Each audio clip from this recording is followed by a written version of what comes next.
que la dais a todos,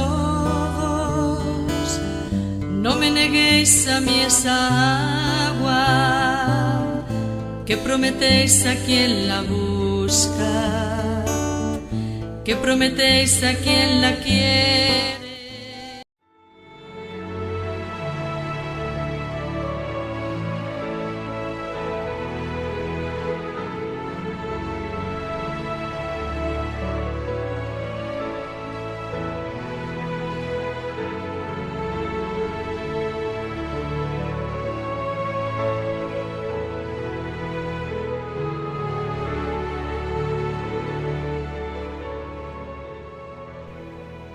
Hoy, en esta pincelada, queremos hablar de Teresa de Jesús como reformadora.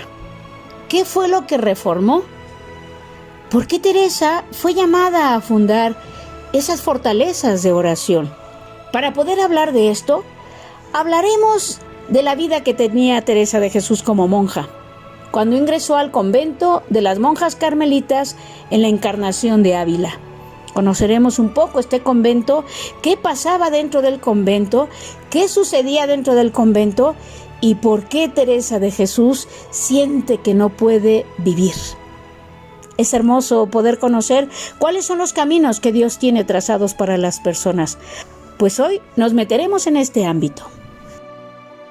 En las afueras de la ciudad de Ávila se encuentra el monasterio carmelitano de la Encarnación. Este convento se inaugura el 4 de abril de 1515, el día en que Santa Teresa de Jesús recibió las aguas bautismales con una misa solemne. El convento era excepcionalmente grande y las celdas de las monjas eran muy distintas. Todo dependía de la calidad de las personas y del dinero, que se le llamaba dote, que llevaban al convento.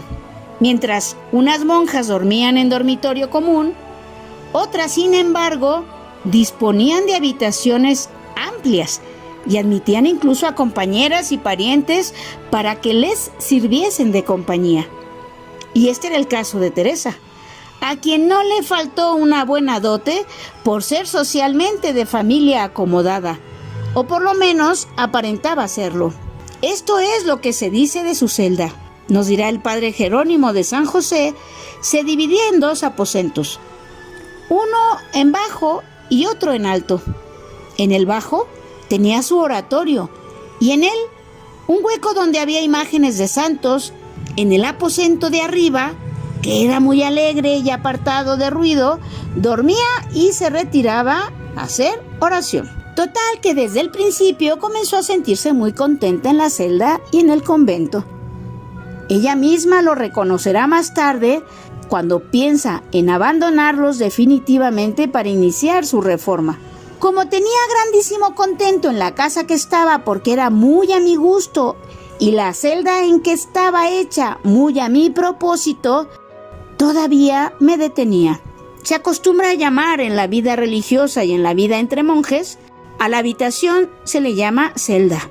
Estaba, como decimos, muy instalada, muy feliz y muy acomodada. Pero con el correr de los días, el ambiente que se respiraba en el monasterio se fue tornando un tanto difícil para Teresa. ¿Por qué? En primer lugar, por el número excesivo de monjas. En este convento no debían subir de 14 monjas.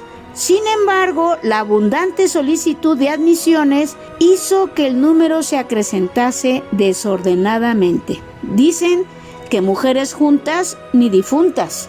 Santa Teresa lo confiesa: antes que fuesen comenzados estos monasterios, estuve 25 años en uno donde había 185 monjas.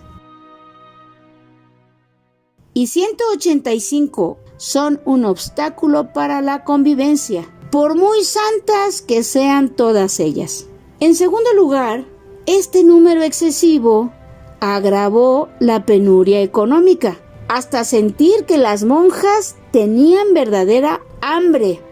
No tienen ni trigo para comer y la casa está endeudada. Han tenido que vender parte de sus fincas para remediar la extrema necesidad. Han tenido que recurrir al consistorio de la ciudad sin hallar acogida y no salen de su pobreza desoladora con muchas necesidades y enfermedades. Esto trajo como consecuencia que muchas monjas de familias pudientes salían del monasterio para cubrir sus necesidades, claro, con la envidia de las restantes que no podían hacerlo. A esto se siguieron también otros abusos, como el monto de negocios privados, la compra y venta de celdas y muchas libertades caprichosas de lujos y gastos impropios del estado general de penuria conventual. ¿Te puedes imaginar lo que esto al interior del convento podía suscitar? ¿La diferencia entre las monjas? En tercer lugar, la libertad existente para salir de la casa. En realidad en el convento no existía la clausura. Y aunque el Papa Pío V había dado un decreto obligando a toda clase de monjas de votos solemnes la guarda de la clausura, la comunidad de la Encarnación incomprensiblemente no la había llevado a la práctica. Como consecuencia, las monjas salían y entraban, iban de compras y de visiteos y acudían a casa de padres y parientes y amigos.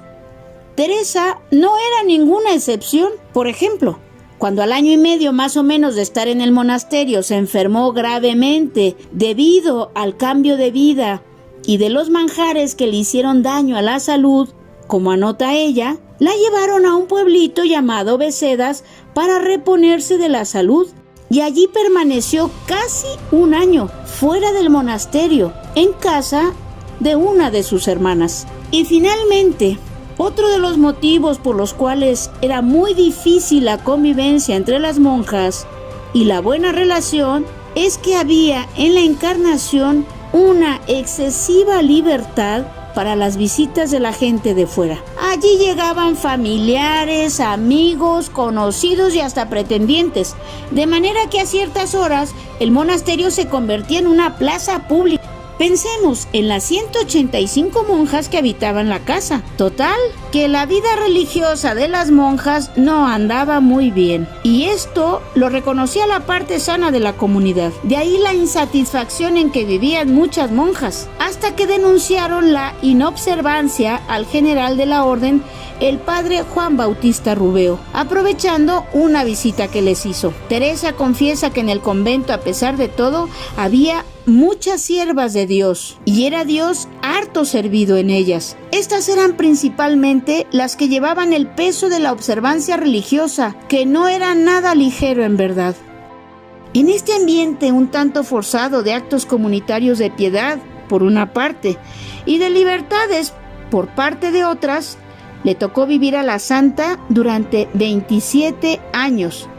Y aunque a ella no le faltaron visiteos y concesiones de las que más tarde se lamentó, sin embargo, todo hace pensar que se entregó a la práctica de la observancia religiosa con la alegría y vehemencia propias de su carácter y disposición habitual.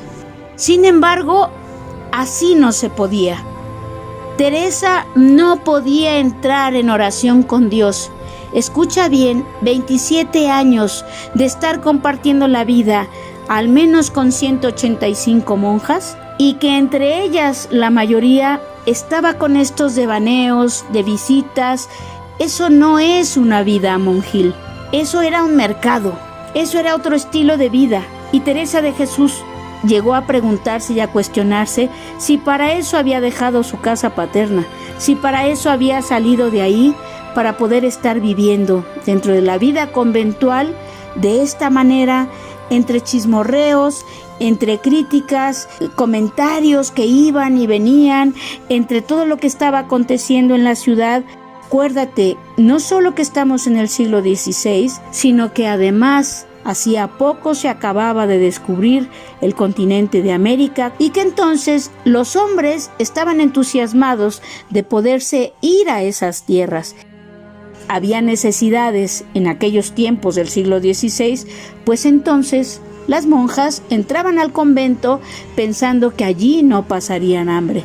Sin embargo, Fíjate las diferencias que había entre ellas. A la larga, a Teresa de Jesús le pesó más y no podía, hasta que lamentándose ante Jesucristo y ante aquel Cristo que algún día ella vio, que tuvo su conversión después de ver todo lo que él había padecido por ella, es entonces que Teresa de Jesús se plantea otra forma y modo de poder vivir su vida religiosa, su vida de piedad y de oración, su llamamiento a entregarse a Jesucristo, a Dios nuestro Señor. En las siguientes pinceladas hablaremos que este fue uno de los motivos por los cuales Teresa de Jesús se siente llamada a hacer algo diferente y distinto. De ahí el ser reformadora y de ahí el ser fundadora.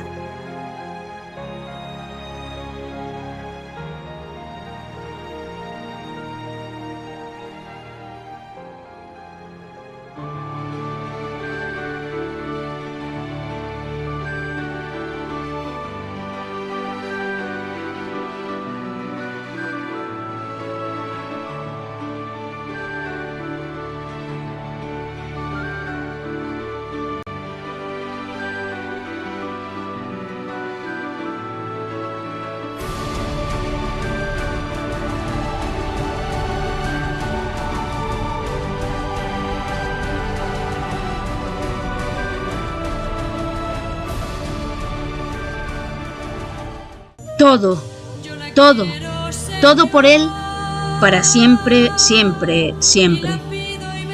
Yo la quiero, Señor, y la pido y vengo a vos. Yo la quiero, Señor, y la pido y vengo a vos. Pues bien sabes tú, Señor, que tengo necesidad, pues bien sabes tú, Señor,